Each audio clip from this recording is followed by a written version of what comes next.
پنجاب کے شہر فیصل آباد میں قائم دعوت اسلامی کے تحت چلنے والے کنز المدارس بورڈ آفس کا پیر Mehr Ali Shah arid agriculture university کے اسسٹنٹ پروفیسر ڈاکٹر محمد ارشد نے دورہ کیا، جہاں رکن شورا و صدر کنز المدارس بورڈ حاجی جنید اتاری مدنی نے کنز المدارس بورڈ کے اغراض و مقاصد اور بورڈ کے کورسز کے حوالے سے آگاہی دی۔ کنز المدارس بورڈ کے اسلامی بھائیوں نے بورڈ کے شعبہ امتحانات، شعبہ تعلیم، شعبہ ریسرچ اینڈ ڈیولپمنٹ اور دیگر شعبہ جات کا دورہ کروایا اور ڈاکیومنٹری بھی دکھائی۔ پیر Mehr Ali Shah arid agriculture university کے اسسٹنٹ پروفیسر نے دعوت اسلامی کی دینی و فلاحی خدمات کو سراہا اور اپنی نیک خواہشات کا اظہار کرتے ہوئے مدنی خبروں کو اپنے تاثرات بھی دیے۔ یہ ایک حسین امتزاج ہے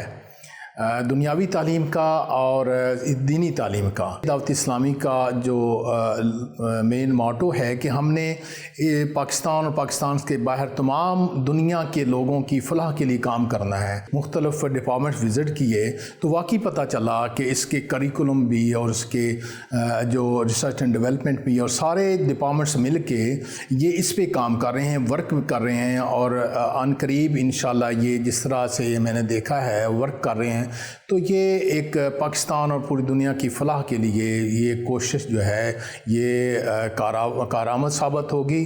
اور پوری دنیا کے لوگ اس علم سے فائدہ اٹھائیں گے، دینی اور دنیاوی تعلیم سے۔